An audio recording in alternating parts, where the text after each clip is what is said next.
Hello everyone, I hope you're doing well. This is Francis. Thank you so much in advance for taking the next few minutes with me. This week I wanted to talk about a very powerful way to elevate your influence. How many of you would like to elevate their influence? Number one, on people, and two, on you. This week was pretty amazing because I had the chance to do something that I love to do. I was facilitating a workshop on public speaking with my friend Mark Zuberbuehler, and we were at the doing it for the UBC, which is University of British Columbia, physician trainees. And the reason why they wanted to have a workshop on public speaking was because they felt that their presentation's a little bit dry. It's not always fun. And I've been approached by Shannon, and Shannon was saying, we just want to make sure that people are gonna get engaged, that they're gonna love what we're saying, or at least they're not gonna fall asleep. That's pretty much what the objective was. And then I thought about a workshop that I did last year, and obviously I can go for hours on this, but I wanted to share one thing that I told them. And the one thing that I told them that would really, really help them to have better public presentations, increase their influence, elevate their influence when they're talking, is to use stories. And it's funny because in the beginning of the workshop, I'm talking about the objectives and everything, and some of the people are just listening and watching me, and and they have their laptop, and some of them are listening, some of them are just kind of working at the same time. And then at one point I said, well, let me tell you a story. And then I just start about a story, and all of a sudden they're all captive. It's almost like they're, the laptop like, and they're all kind of little deers just watching what's going on. and I think that there's something universal about stories. When we use stories, it's so effective. You can, sell better. You can influence your spouse, your partners, your friends. You can have way more influence. Of course, there's a little format about stories, but if you just tell a story, you go in a group and you just say, hey, you won't believe what happened. This is what happened, and then people are going to listen. And at first, some of the physicians were talking to each other like, well, Francis, there's something, but, it's something about talking about belly and all that stuff, and, I get it, but it's facts, it's dry. And then some of the people are like, yeah, but, we could probably, we can see that we can use that, And some were saying, well, it's great, but I don't have the experience yet. So, and then I was telling, are you telling me that you don't know anybody that have the experience? Are you telling me that you don't know any stories about case studies of what you're talking about that can maybe substantiate your talk?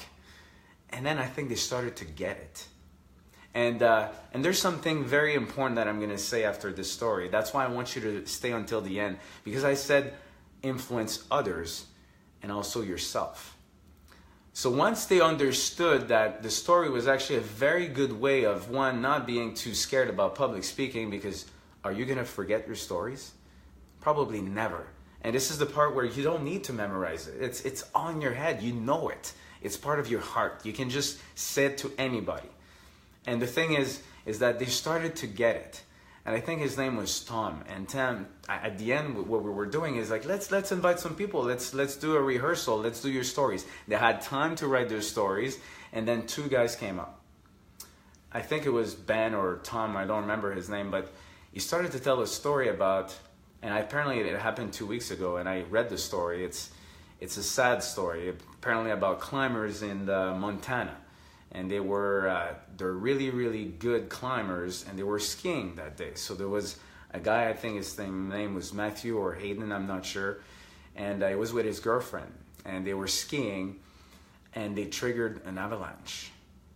And so what happened is that they went down, and the avalanche just went on top of them. And unfortunately, the girlfriend lost her life, and I'm not sure they found her yet. Thing is that for the guy that survived, he was able to climb up and just be out of the snow.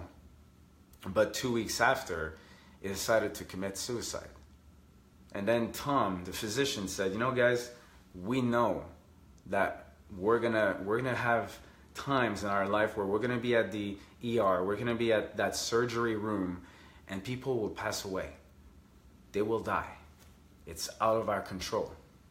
So this is why I think that it's very important that we pay attention to our mind, our health, mental health. And so guess how many people were listening to Tom? It was unbelievable. I mean, I didn't even know where he was going with his story, but at the end I thought, wow, that's so true. I mean, some people can actually just want to quit the world if they think that they do a bad job. And here's the second point that's very important. Because unfortunately for the guy that decided to leave this world, I think it's because he thought that the story about himself was true. You see, the story he had was too big that he decided to believe it and he left the world. Which, it's so powerful to use a story that now the question is, what are the stories that you have about yourself? Because if they're good stories, I bet you're going to succeed in everything that you do because you believe in yourself. And at the end of the day, when we don't have a good story, it usually revolves around something like, I'm not sure I'm good enough. Do you relate? And if I ask you and I say, okay, here's the thing. Do you believe if I say you're beautiful? Do you believe it? If I say you're loved, people love you, you're amazing, do you believe that? If I say you're gonna achieve everything that you do you believe that? If I say you can change the world, do you believe that? And if you don't believe that, hey, hi Susan, how's it going? If you don't believe that story, then I invite you to review it because it's not true. 1, you're loved. 2, you're amazing. 3, you can do anything you want. So pay attention to the stories because the stories can influence others. And you saw I had a story about that. I know it's very effective for public speaking, so use it for that. That's great. But the bonus and the most important thing is to use the stories, your own stories, your internal stories, to influence yourself, which is the most important thing. And if I say you're beautiful, you don't believe it. And if I say you can achieve anything, you don't believe it. And if I say you're abundant and you don't believe it, I say you are abundant, you are amazing, and you can do anything you want. Change that story. Review it. And if there's any fears that you have in your life, write it down. You probably have a story with it. I invite you to rewrite your own script. And now the last point. In about 3 weeks from now, December 15, I'm going to write my own script to help you. And I will need your help. It's been a while that I'm talking about the documentary. We will film December 14. I have a crew of people that are going to film a little video about the GoFundMe campaign that I want to do for a trailer, the documentary that will help you be more resilient, help you bounce back. And it will be made of stories of people that against all the odds were able to do everything, anything that they wanted. And that's my dream. That's my legacy. That's why, you know, for me, if I die, I don't know when, that's going to be my legacy. And you have the chance to help me, help you, influence you with great stories. People that I know at the end of that documentary, you'll feel revived. You'll reactivate your passion. And you know that you'll be able to accomplish anything. So I invite you to pay attention to this campaign that's coming up. It's for the world, by the world. And I love you guys. If you think that this video is helping you, if you think it's going to help a friend, well, share it. Because at the end of the day, like I said, you are loved, you are amazing, and you can do anything you want. Use your story, powerful stories. Have a great week, guys.